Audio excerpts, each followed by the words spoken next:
A very good morning, dear students. Welcome to physics classes, class 12th, unit 3rd, that is magnetic effect of current and magnetism. In last lecture, we discussed about the Ampere circuitry law and its application. बेटा हमने वहाँ पे दो application discuss की थी, जिसमें पहला application था इनफाइनाइट लॉन्ग कंडक्टर और सेकंड एप्लीकेशन था आपके पास सिलेंडर। क्लियर है। आज हम जो डिस्कस करेंगे बेटा इसकी नेक्स्ट टू एप्लीकेशन डिस्कस करेंगे और एग्ज़ाम पॉइंट ऑफ व्यू से बहुत ही इम्पोर्टेंट भी है, जिसमें से फर्स्ट होगा आपके पास सोलेनॉइड और सेकंड वन होगा आपके पास टॉरॉइड। क्लियर है पॉइंट। तो अब हम फर्स्ट एप्लीकेशन यहाँ पे स्टार्ट करेंगे सो बेटा देखिए सोलेनॉइड होता क्या है, what is solenoid? Is solenoid consist of insulating long wire. आपके पास कोई भी लॉन्ग वायर है जिसको क्या किया हुआ है, इंसुलेटेड किया हुआ है, मतलब उसके ऊपर क्या है, इंसुलेटर की कोटिंग की हुई है। ठीक है कंडक्टर। ध्यान देना, एक आपके पास लॉन्ग वायर है जिसके ऊपर इंसुलेटर का कोटिंग किया हुआ है, closely wound in the form of helix, जिसको प्लेस किया गया इन द फॉर्म ऑफ हेलिक्स। जैसे आपका स्प्रिंग होता है ना, उसकी तरह उसको फॉर्म किया कुछ इस तरह से। जैसे आपके पास ये वायर है, जैसे मैं बनाता यहाँ पे, ये कंडक्टर है और अगर इस स्ट्रेट कंडक्टर इंसुलेटेड है, ऊपर इंसुलेटर का कोटिंग है इसके ऊपर, और इसको जब आप हेलिक्स की फॉर्म में प्लेस कर देते हैं इस तरह से, तो ये क्या बन गया आपका सोलेनॉइड। पॉइंट क्लियर है। तो सोलेनॉइड होता क्या है वो पता लग गया। A solenoid consist of an insulating long wire closely wound in the form of helix, जिसको वाउंड किया हुआ है हेलिक्स की फॉर्म में प्लेस करते हैं, उसको क्या बोलते हैं बेटा, हम सोलेनॉइड बोलते हैं।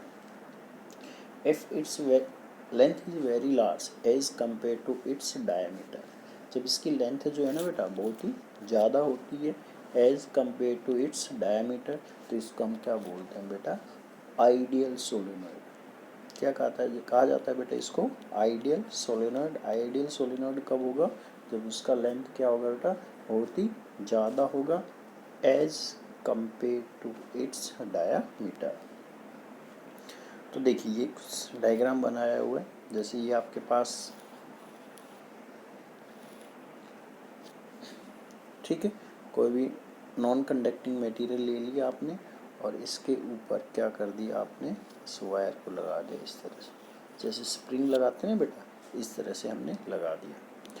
तो देखिए ये कंडक्टर, ये वायर दिखा रखा है, ये ऊपर से गया और इसका दूसरा फेस पीछे से आएगा, फिर ये ऊपर से गया, फिर पीछे से आया, फिर ऊपर से गया, इस तरह से हमने इस वायर को लगा दिया। क्लियर है। इसमें करंट यहाँ पे इस वायर में फ्लो करेगा, ध्यान देना, करंट कहाँ फ्लो करेगा, इस वायर में। तो यहाँ पे करंट अंदर की तरफ जा रहा है, तो इसलिए क्या बना दिया, क्रॉस बना दिया, और यहाँ ऐसे ही पीछे से घूम के ऐसे आया ना घूम के, तो यहाँ पे करंट क्या आ रहा है, बाहर आ रहा है, तो यहाँ क्या बना दिया, डॉट बना दिया। ये अंदर जा रहा है, क्रॉस बना दी, और यहाँ पे डॉट। तो ध्यान रखना, करंट कहाँ फ्लो कर रहा है, इस वायर में करंट फ्लो कर रहा है। ठीक है, इसको क्या बोलते हैं बेटा, सोलेनॉइड बोलते हैं। ठीक है।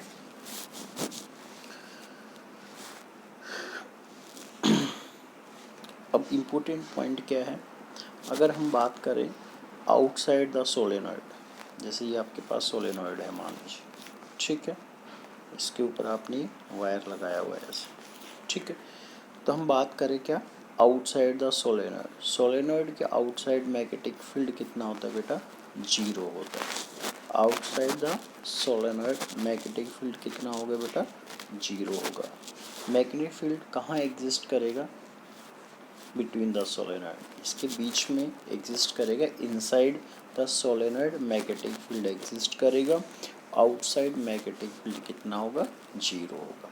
क्यों होगा, समझने के लिए देखिए, जैसे जब हमने स्प्रिंग को रखा कुछ इस तरह से, ऐसे तो हमने स्प्रिंग रखा है, तो मैं ये कह सकता हूँ इसके अंदर ये नंबर ऑफ सर्कुलर कोइल्स है 1 2 3 4, तो आप कोई भी दो कोयल ले लीजिए, ठीक है बेटा, एक कोयल ये ले ली और एक ये, समझाने के लिए, ठीक है। इसकी मैग्नेटिक फील्ड लाइन्स मान लीजिए ऐसे आ रही है, ठीक है, इसकी मैग्नेटिक फील्ड लाइन्स ऐसे और ये घूम के ऐसे आएगी, सेम इसकी मैग्नेटिक फील्ड लाइन्स घूम के ऐसे आएगी। आपको पता है मैग्नेटिक फील्ड लाइन्स क्या बनाती है बेटा, क्लोज पाथ। क्या सा पाथ बनाती है magnetic field lines, close path बनाती है, but electric field lines close path नहीं बनाती है। तो बिटवीन द प्लेट अगर हम देखें तो देखिए यहाँ पे फील्ड लाइन्स की डायरेक्शन ये है, यहाँ पर भी सही डायरेक्शन है, सेम डायरेक्शन में, तो यहाँ तो फील्ड क्या हो जाएगा, ऐड हो जाएगा, तो इसलिए इसके अंदर मैग्नेटिक फील्ड एग्जिस्ट करेगा। बट बाहर क्या होगा, देखिए बाहर कुछ इस तरह से होगा। अगर हम इसके बाहर की बात करें, ये मैग्नेटिक फील्ड लाइन ऐसे जा रही है, इसकी मैग्नेटिक फील्ड लाइन्स ऐसे आएगी, तो देखिए ये फील्ड लाइन ऐसे गया, ये फील्ड लाइन ऐसे, क्या इन दोनों की डायरेक्शन अपोजिट है, तो क्या कर देंगे बेटा, कैंसिल आउट कर देंगे। क्या कर देंगे, कैंसिल आउट। इसलिए सोलेनोइड को ना बहुत ही क्लोजली वाउंड रखते हैं, बहुत ही टाइटली वाउंड रखते हैं, ताकि कोयल क्या हो, बिल्कुल ही एक दूसरे के नज़दीक हो। तो outside the solenoid magnetic field कितना होगा बेटा, 0 होगा। पॉइंट क्लियर है, क्योंकि field lines of neighbouring coils क्या कर देते हैं, आपस में एक दूसरे को कैंसिल आउट कर देते हैं। तो फील्ड बेटा कहाँ एग्जिस्ट करेगा, inside the solenoid. Point clear है। आउटसाइड द सोलेनोइड कितना होगा बेटा, नियरली इक्वल टू 0, ठीक है, बहुत ही क्लोजली बाउंड रखेंगे और नियरली इक्वल हो जाएगा। अब हमें क्या करना था, मैग्नेटिक फील्ड निकालना है, ठीक है। आपने पिछले डायग्राम में देखा था, यहाँ पे करंट अंदर की तरफ जा रहा है तो क्रॉस दिखा रखा है, और यहाँ पे करंट बाहर आ रहा है तो डॉट दिखा रखा है। तो यहाँ देखिए, यहाँ क्रॉस है, क्रॉस का मतलब यहाँ करंट अंदर है, डॉट का मतलब यहाँ करंट आउटवर्ड है। पॉइंट क्लियर है, ठीक है। तो इसका मैग्नेटिक फील्ड किधर होगा, ये देखिए, अगर इसका मैग्नेटिक फील्ड की बात करें तो क्या बताया था आपको, जब भी मैग्नेटिक फील्ड देखना हो इसका तो क्या करना, अब यहाँ पे उस कंडक्टर को होल्ड करना, जिस डायरेक्शन, मतलब अपने राइट हैंड में उस कंडक्टर को पकड़ लेना, जिस डायरेक्शन में करंट फ्लो कर रहा है उधर फिंगर करके, तो थंब आपका क्या देगा, मैग्नेटिक फील्ड। तो ये करंट ऐसे जा रहा है, ऐसे तो है, यहाँ अंदर चला गया, यहाँ से बाहर, तो इधर आप फिंगर रखोगे तो आपका थंब इधर जाएगा। तो ये क्या है बेटा, इस डायरेक्शन में मैग्नेटिक फील्ड है। क्रॉस करंट इनवर्ड बता रहा है, डॉट करंट को आउटवर्ड बता रहा है। तो हमने क्या लिया, एक एम्पियर स्लूप लिया बेटा, क्या लिया, एक एम्पियर स्लूप, जिसकी लेंथ कितनी ले ली हमने, एल सॉरी। तो ये आपके पास लूप है PQRS। इस लूप में 4 कंडक्टर है, PQ QR RS और S, ठीक है। अब ध्यान से देखना, स्मॉल n क्या है यहाँ पे, स्मॉल n क्या है बेटा, यहाँ पे number of turns per unit length. Capital L तो क्या है, number of turns, L capital L क्या है, लेंथ, ठीक है, इस लूप का। और स्मॉल n क्या है, number of turns per unit length. तो अगर आपको नंबर ऑफ टर्न्स चाहिए तो क्या हो जाएगा, n इंटू, ठीक है, ये हमें ज़रूरत पड़ेगी। तो स्मॉल n ध्यान रखना, यहाँ पे क्या होगा, number of turns per unit length. अब हमें क्या करना है, एम्पियर सर्किट लॉ को यूज़ करना है। क्या था, लाइन इंटीग्रेशन ऑफ, क्या था बेटा, line integral of BDL is equal to mu not into I enclosed, यही तो था। कौन से लूप के लिए अप्लाई करना है बेटा, PQRS लूप के लिए।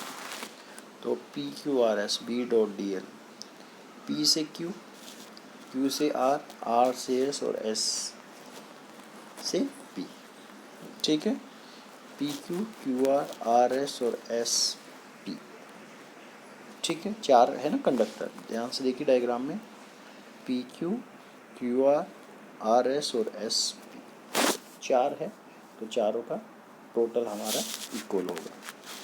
तो line integral of B dot DL PQRS PQ QR RS और SP, अब देखिए, अगर हम पी क्यू को देखें, ये पी क्यू क्या इस सोलेनॉइड के बाहर है? सोलेनॉइड तो ये है ना, तो पी क्यू क्या है? Outside the solenoid. और अभी बताया था आउटसाइड द सोलेनॉइड फील्ड कितना होता है? 0। तो पी क्यू वाला टर्म 0 हो गया। नेक्स्ट क्यू आर, ऐसे डाउन हो तो डी एल इधर होगा, और इसका मैग्नेटिक फील्ड किधर है बेटा? हॉरिजॉन्टल। दोनों के बीच में एंगल कितना हो गया? 90 डिग्री। और डॉट है तो कॉस 90 कितना हो गया? 0। तो इसका भी 0 हो गया। ऐसे ही एस पी का देखो, डी एल इधर लेना पड़ेगा, लूप के टेंशन से बी इधर है, फिर एंगल कितना हो गया? 90। तो ये भी कितना हो गया? 0। मतलब 3 का 0 हो गया। किस किस का? पी क्यू का, क्यू आर का और एस पी का। सिर्फ क्या बच गया आपके पास? R S. क्या बच गया बेटा?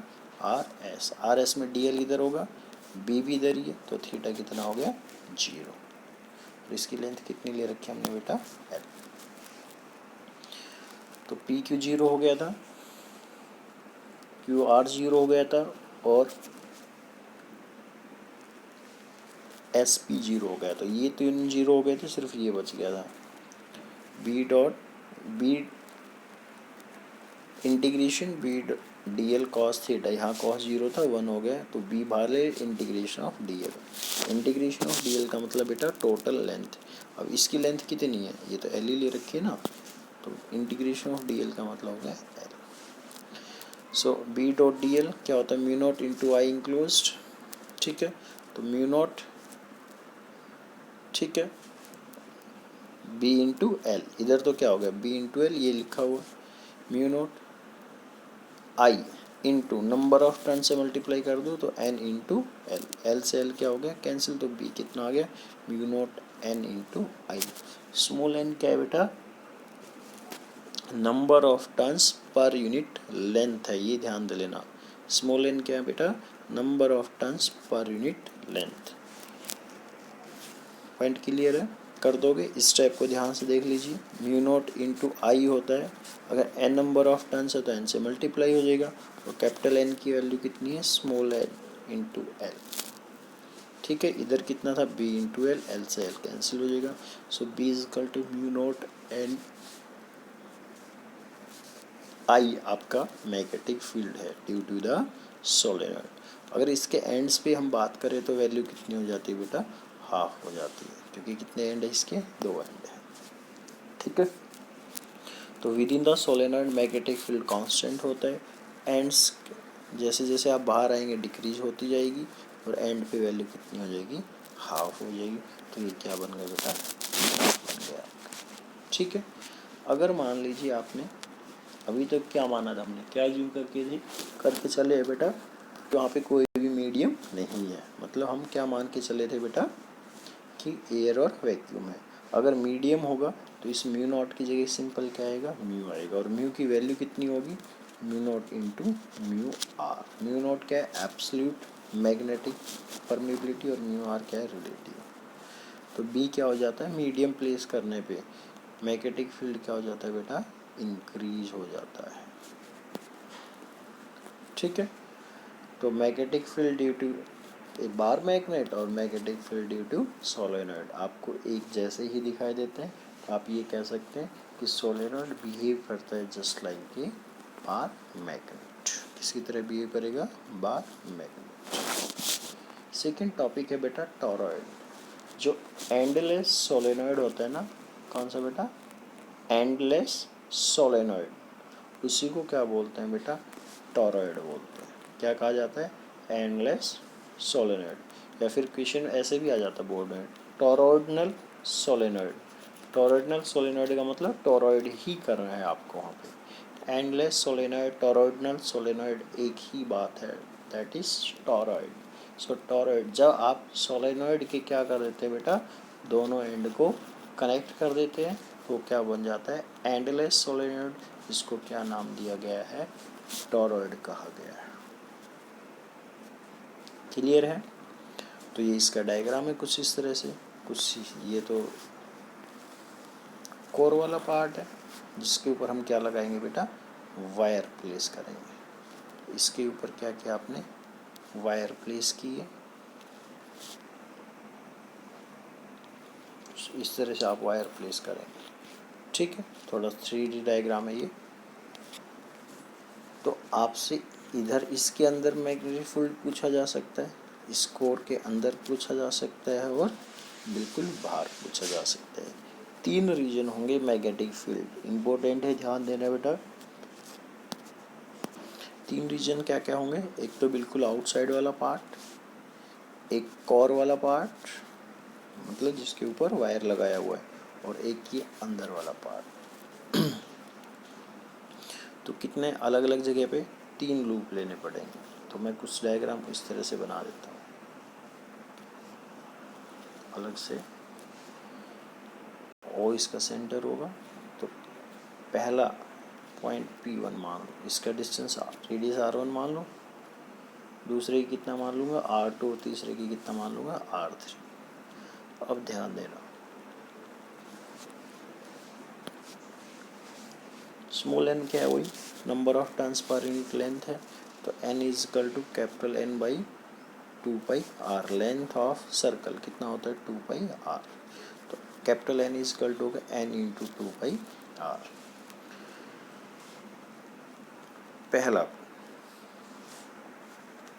अंदर वाला जो पार्ट है, ठीक है, यहाँ पे करंट कितना होगा बेटा 0, क्योंकि आप जो लूप कंसिडर करेंगे इस तरह से कंसिडर करेंगे, और करंट कहाँ फ्लो कर रहा है, जो वायर है किसके ऊपर, जो इस कोर के ऊपर वायर लगी हुई है, तो इसने कितना करंट इंक्लोज किया बेटा 0 करंट इंक्लोज किया। तो जो ये इसका अंदर वाला पोर्शन है ना, यहाँ कोई मैग्नेटिक फील्ड नहीं होगा। फर्स्ट पॉइंट क्लियर है, रीजन क्लियर है, क्योंकि आई इंक्लोज कितना होगा 0 होगा। पॉइंट क्लियर है, एक बार मैं समझाता हूँ। जैसे ये कोर है, तो जो करंट है ना इस कोर के ऊपर क्या है बेटा वायर है, तो करंट तो इस वायर में चल रहा है, ठीक है। आपने लूप यहाँ लिया है, तो यहाँ इसने आई इंक्लोज कितना किया 0 है, इसलिए इसकी वजह से कोई भी मैग्नेटिक फील्ड नहीं होगा, ठीक है। सो आई 0 हो गया, तो बी भी कितना हो गया 0 हो गया। दूसरा केस ऐसे यहाँ पे इस पॉइंट पे ये बिल्कुल बाहर, ठीक है। अब देखो, अगर मैं दोबारा से डायग्राम देखूँ कुछ इस तरह से होगा, इसके ऊपर वायर है ना, तो एक तरफ मान लो करंट इनवर्ड गया तो दूसरी तरफ बाहर आएगा, एक बार इनवर्ड है तो दूसरी साइड क्या है आउटवर्ड, और आपने ये लूप लिया तो जितना करंट इनवर्ड है उतना ही क्या है आउटवर्ड, मतलब नेट करंट फिर से कितना हो गया 0 हो गया। तो आई टोटल कितना हो गया 0, जितना इनकमिंग करंट है उतना ही आउटगोइंग करंट है। सो आई नेट कितना हो गया 0, तो फिर कितना हो गया मैग्नेटिक फील्ड 0। तीसरा केस, जब कहाँ पे है कोर पे, जैसे ये है आपके पास, ठीक है, वायर यहाँ पे और यहाँ पे कोई भी पॉइंट है, तो ये लूप लेना पड़ेगा मेरे को।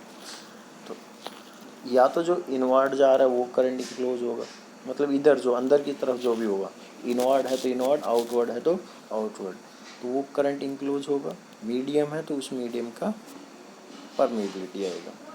सो integration b dot d l mu not into I total, ठीक है, एयर वैक्यूम ले रखा तो म्यू नॉट, तो integration B D l mu not I total कितना हो गया n into I, number of turns कितने एन।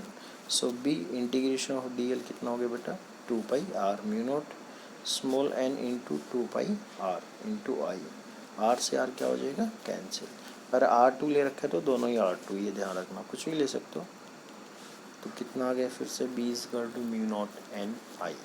सो ये आपके लास्ट 2 एप्लीकेशन थे, इसमें पहला था सोलेनॉइड और दूसरा था टॉरॉइड।